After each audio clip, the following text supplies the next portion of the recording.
Le masque sera obligatoire dans les écoles d'Atlanta à la rentrée le 5 août. Devant la progression de la pandémie, de grandes villes comme la Nouvelle-Orléans et Los Angeles imposent aussi de nouveau le masque dans les endroits publics. On compte près de 40 000 nouveaux cas par jour en moyenne aux États-Unis, une augmentation de 60 % en une semaine.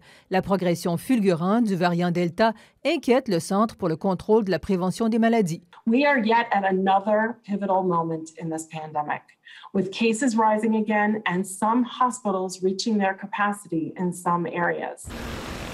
Tendance à la hausse en Europe aussi. À compter du 6 août, les Italiens devront montrer un passeport vaccinal, appelé Green Pass dans la péninsule, pour accéder aux bars, restaurants, musées, spectacles, centres sportifs.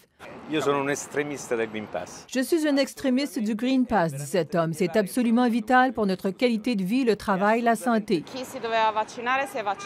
Ceux qui devaient être vaccinés l'ont déjà été, dit-elle. Ça m'apparaît exagéré de demander un Green Pass pour manger au restaurant. 200 millions d'Européens sont entièrement vaccinés, plus de la moitié des adultes. En France, on compte ces jours-ci plus de 20 000 nouveaux cas quotidiens de contamination à la COVID. C'est 10 fois plus qu'il y a un mois, ce qui n'empêche pas de nombreux Français de protester contre les nouvelles mesures annoncées par le président Macron la semaine dernière. Passeport vaccinal et obligation pour les soignants de se faire vacciner. Ce n'est pas du tout un mouvement anti-vaccin, c'est un mouvement anti-pass sanitaire. On veut tout simplement déjà récupérer les libertés qu'on a déjà perdues, qu'elles sont déjà pas mal, et peut-être préserver celles qui nous restent. Le Royaume-Uni a levé les mesures sanitaires en début de semaine. On frôle aujourd'hui les 50 000 cas quotidiens. André Ducharme, TVA Nouvelles.